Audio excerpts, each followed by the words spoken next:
मैं target with उन्नीस आप लोगों का बहुत बहुत स्वागत करते हैं। साथियों, अभी अब बहुत ही जल्दी बहुत सारे एग्जाम आने वाले हैं और इन एग्जाम में सबसे जो ज़्यादा जल्दी होने वाला है वो है जो पुराना 2018 का कैंसिल पेपर वीडियो का री एग्जाम। और वीडियो के री एग्जाम में हमारे जो हिस्ट्री के वीडियो बने हैं, जो ज्योग्राफी के वीडियो बने हैं, हिस्ट्री के वीडियो में हम पूरा का पूरा एंशिएंट बन चुका है, पूरा का पूरा दिल्ली सल्तनत, मिडवल में दिल्ली सल्तनत बन चुका है। मिडवल में हम हुमायूं के बाद शेरशाह पढ़ा रहे हैं, शेरशाह की राजनीतिक इतिहास हम पढ़ा चुके हैं। आज हम शेरशाह की प्रशासनिक व्यवस्था पढ़ाएंगे और उसके बाद कुछ शेरशाह की जो है मुद्रा प्रणाली बन जाती है और कुछ जो है उसने ऐसे काम किए हैं, लोक कल्याणकारी कार्य किए हैं जो अगले वीडियो में हम कराएंगे। अभी हम प्रशासन पे आज काम करेंगे। उसके बाद अकबर और अकबर के बाद बाबर अकबर के बाद जो है हम बहुत ही जल्दी मुगल खत्म करके और मॉडर्न इंडिया पे आएंगे और मॉडर्न इंडिया खत्म होने पर पूरा इतिहास एक आपको पूरा इतिहास जो बिल्कुल शून्य से लेके और जहां से प्रश्न जा नहीं सकते हैं, पूरा का पूरा इतिहास हमारे वीडियो में मिल जाएगा। साथियों, अभी हम काम कर रहे हैं और आप लोगों की जो है अगर जो है आप लोग हमारी वीडियो को फॉलो कर रहे हैं तो उस पे कमेंट भी करिएगा और हम बहुत ही जल्दी सारे वीडियो को कवर करेंगे। वीडियो के री एग्जाम से पहले हम ज्योग्राफी और करंट अफेयर भी आपको जो है अपने वीडियो से हम प्रदान करने की कोशिश करेंगे। साथियों, आज हम शेरशाह की प्रशासनिक व्यवस्था पढ़ेंगे। शेरशाह के बारे में बस हम पहले वीडियो में बता चुके हैं, बचपन का नाम फरीद था और शेरशाह बहुत ही जो है अग्रणी सोच वाला व्यक्ति था। कहा जाता है कि अकबर का पूर्वगामी कहा जाता है और स्मिथ जी कहते हैं कि यदि शेरशाह होता तो मुगल भारत पे नहीं आ पाते। यानी अकबर जो बादशाह बना, अकबर जो कि महान बना, ये मुगल आते ही नहीं तो ऐसा नहीं होता। खैर, जो नहीं हुआ इतिहास उसका नहीं है, इतिहास वो चीज है। ये शेरशाह का आज हम प्रशासनिक व्यवस्था देखेंगे। चौसा के युद्ध में शेरशाह महमूद लोदी की तरफ से लड़ा था और तभी वो जान गया था कि मुगल को हराना कोई नामुमकिन नहीं है, बल्कि मुगल को हराया जा सकता है। उसने घाघरा के युद्ध में महमूद लोदी की तरफ से लड़ा था। उसके बाद चौसा के युद्ध में जैसा कि हम जानते हैं हुमायूं बुरी तरीके से पराजित हुआ, इसी तरीके से भाग के अपनी जान बचाया और बिलग्रामी के युद्ध में हुमायूं को भारत से निष्कासित कर दिया। इस बीच शेरशाह सूरी हालांकि 5 वर्ष का ही प्रशासन उसने किया, लेकिन 5 वर्ष के प्रशासन में उसने ऐसी प्रशासनिक व्यवस्था करी, ऐसी मुद्रा प्रणाली लागू करी, ऐसी लगान व्यवस्था लागू की भू राजस्व का कि जिसमें शेरशाह सूरी को एक ऐसा सम्राट या ऐसा जो है राजनीति में एक ऐसा पड़ाव ला दिया कि जिससे शेरशाह सूरी इतिहास में प्रसिद्ध हो गया। और शेरशाह सूरी का नाम चाहे हम अकबर के पहले पढ़ें, पूर्वगामी पढ़ें या शेरशाह सूरी की राजस्व व्यवस्था जो कि राजस्व व्यवस्था और टकसाल व्यवस्था जो कि 23 टकसाल उस समय थी, जो कि 1885 तक अंग्रेजों तक जो है इसकी जो है चलती रही जो है व्यवस्था, टकसाल व्यवस्था। और अब हम एक एक करके देख लेते हैं।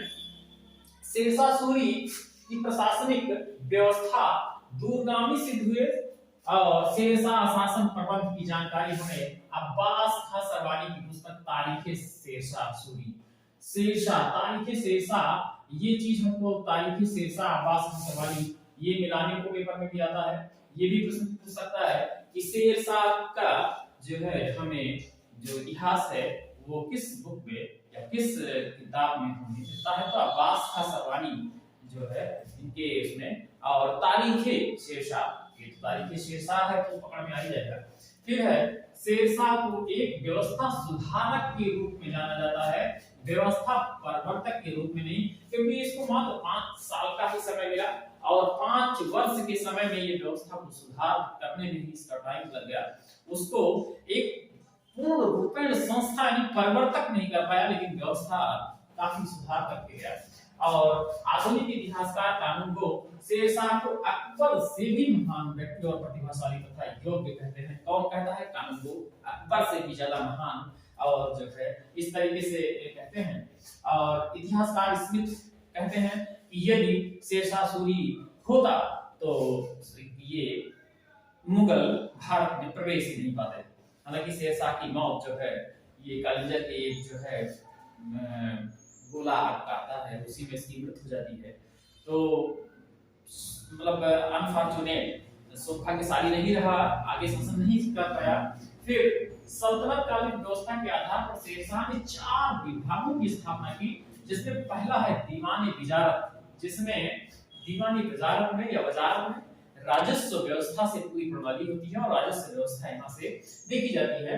फिर है दीवाने अर्ज या दीवाने अर्ज विभाग या सैन्य व्यवस्था का होता है दीवाने अर्ज, और इसमें सेना से संबंधित देखा जाता है। फिर दीवाने हिंसा, ये सचिवालय का काम, जैसे कि पत्राचार वगैरह या एक राजा से दूसरी राजा या इस तरीके से। और फिर दीवाने रसालत जिसको कहा जाता है, ये विभाग होता है। और प्रांतीय शासन शेरशाह सूरी ने ऐसी व्यवस्था की थी कि डायरेक्ट सीधे प्रत्यक्ष जो है वो सूबेदार सिकदार नियुक्त करता था, और सिकदार से प्रत्यक्ष केंद्रीय शासन से मतलब इसका जो है सीधे लिंक था, बिचौलिया नहीं था, सीधे प्रत्यक्ष केंद्रीय शासन यह स्थापित किया था।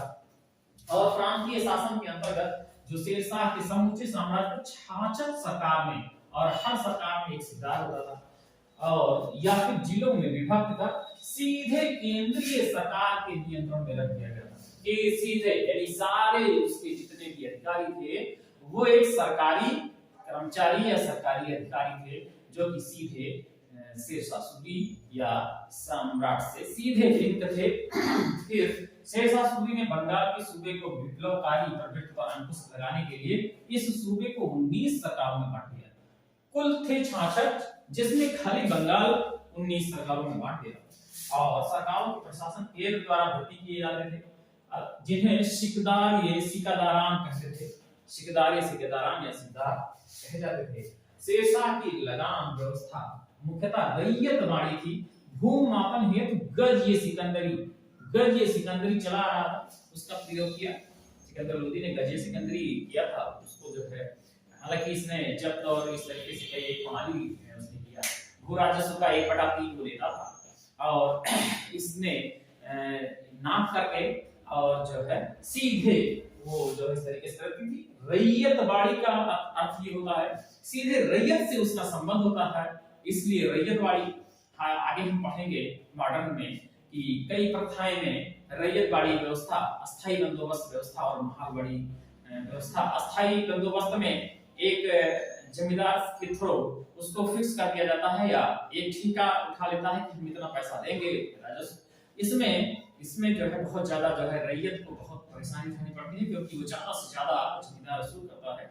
और इस तरह 1/11 जमींदार का होता था और 10 बाकी जो है वो राजा का या सम्राट का होता था। और महालवाड़ी प्रथा में क्या होता था, एक पूरा बड़ा गांव महाल एक पूरा इकट्ठा करके और जो है कर चुकाते थे, जिसमें कई लोग जो कर चुकाने की स्थिति में नहीं होते थे, उनके वो लोग कर चुकाते थे जो कर चुकाने की स्थिति में होते थे। और रैयतवाड़ी में सीधे रैयत से यानी कि प्रजा से यानी कि जो कृषक था, जो करता था खेती, उससे संबंध जो है लिया जाता था, जिससे कि लगान वसूलने या लगान प्रणाली को देखने में कि पैदावार क्या है उस स्थिति में देखने में सीधे संपर्क में रहने से एक रैयत की स्थिति को भी सीधे जानकारी हो जाती है।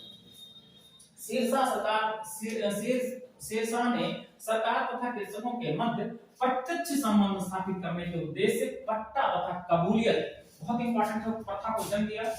शेरशाह ने भूमि का निर्धारण के लिए राई या रई प्रणाली का प्रचलन कराया। बहुत इंपॉर्टेंट है, रई प्रथा या राई प्रथा किसने चलाया, तो ये शेरशाह सूरी ने चलाया, ये बहुत इंपॉर्टेंट है। या फिर पट्टा और कबूलियत किसने चलाया, तो ये भी पहली बार शेरशाह सूरी ने जो है ये चीज किया था, बहुत ही इंपॉर्टेंट है। और उसके बाद शेरशाह ने भूमि के निर्धारण के लिए रई प्रणाली बहुत इंपॉर्टेंट है, राई या रई कुछ भी आएगा। फिर शेरशाह शुद्ध चांदी का रुपया है 180 ग्रेन का शुद्ध चांदी का रुपया और तांबे का दाम 380 ग्रेन चलाया। इसके द्वारा चलाया गया स्वर्ण निर्मित सिक्का अशरफ या बहुत लोग पुराने जमाने में अशरफ ही कहा करते थे। अशरफ मतलब सोने का सिक्का, और फिर ये इस समय सिक्का ढालने के लिए 23 टकसालें थी। 23 टकसालें थी। देखा जा सकता 5 वर्षों की व्यवस्था में उसने अभी बहुत सारे काम किए हैं। अभी अगले वीडियो में हम ये भी बताएंगे कुछ राजस्व से और भी कुछ काम किए हैं, या बहुत सारी सड़कें उसने बनाया है जिससे कि एक आवागमन अच्छे से हो सके, प्रशासनिक व्यवस्था को अच्छे से चलाया जा सके। लंबी लंबी सड़कें इसी के जमाने से चली हैं। फिर स्मिथ शेरशाह के रुपए के बारे में कहा, यह रुपया वर्तमान में ब्रिटिश मुद्रा प्रणाली का आधार बना। यानी यह रुपया ब्रिटिश मुद्रा प्रणाली का आधार बना। इस तरीके से अगर एक चीज और अगर पेपर में आता है और उसमें शेरशाह सूरी होते हैं, सर्वप्रथम शुद्ध चांदी का सिक्का किसने प्रचलित कराया, तो वह शेरशाह सूरी है। अगर इस तरीके से पेपर में आता है तो शेरशाह सूरी बिल्कुल निशान लगाएगा। अगर ये रहता है कि ये अपने सिक्कों पर अरबी तथा नागरी लिपि में प्रयोग करता है, यह अपने सिक्कों पर अरबी तथा नागरी लिपि का प्रयोग करता है। यह भी बहुत इंपॉर्टेंट है, अरबी तथा नागरी लिपि का प्रयोग करता है। दूसरे, अगर ये किसको आदर्श मानता है, किसको, तो बंगाल एक आदर्श के रूप में स्थापित करता है। और शेरशाह सूरी के बारे में अभी हम जो पढ़ेंगे उसमें अभी कुछ जो इसने मुद्रा व्यवस्था किया या कुछ सामाजिक जो है व्यवस्थाएं लागू करी थी, वो सब हम पढ़ेंगे। और शेरशाह सूरी, इस तरीके से शेरशाह सूरी एक महत्वपूर्ण जो है व्यक्ति है और महत्वपूर्ण सम्राट भी बन जाता है। इसने 5 वर्ष में वो काम कर गए जो शासन 50 वर्षों में लोग काम करते हैं। इसलिए शेरशाह सूरी बहुत ही महत्वपूर्ण है। आने वाले एग्जाम में शेरशाह सूरी से 1-2 प्रश्न हर एग्जाम में आएंगे, वो चाहे वीडियो का एग्जाम हो या अन्य कोई प्रतियोगी परीक्षाएं हो। तो इस तरीके से अगले वीडियो में हम फिर शेरशाह सूरी पे ही बचाव पूरा करेंगे। उसके बाद अभी फिर आगे हम सीधे आ जाएंगे अकबर पे, और अकबर, जहांगीर और शाहजहां औरंगजेब तक बिल्कुल एक सिलसिलेवार इतिहास चलेगा। फिर जो छोटे छोटे राजा हैं उनमें जो महत्वपूर्ण जो है बातें होंगी, जो एग्जाम की दृष्टि से बहुत महत्वपूर्ण होंगे, वो चला के और सीधे हम अंग्रेजों के आगमन तक आ जाएंगे। जिसमें सबसे पहले हम जानते हैं पुर्तगाली जो है यहाँ दस्तक देते हैं 1498 में। तो इस तरीके से हम सीधे अंग्रेजों का आगमन, फिर सामाजिक व्यवस्थाएं, और सामाजिक व्यवस्थाओं के अलावा फिर हम सीधे इंडियन मूवमेंट, जो भारतीय स्वतंत्रता संघर्ष चला है, जिससे सवाल बहुत आते हैं, वहां से मोस्टली सवाल आते हैं। लेकिन हम ये सोचते हैं पूरा इतिहास जो है आपके उसमें जानकारी में हो। अगर कोई यूपीएससी का भी तैयारी करता है या बीसीएस की तैयारी करता है तो हम ऐसा वीडियो बनाते हैं, हीरो बनाते हैं, सीरो बनाते हैं। लेकिन जब कंप्लीट पैकेज बन जाएगा तो यहाँ से बाहर कुछ भी नहीं आएगा। साथियों, अगर ये वीडियो आपको अच्छा लगा हो तो साथियों इस पे आप जो है कमेंट जरूर करिएगा, शेयर करिएगा और साथ में लाइक करिएगा। साथियों नमस्कार, जय हिंद।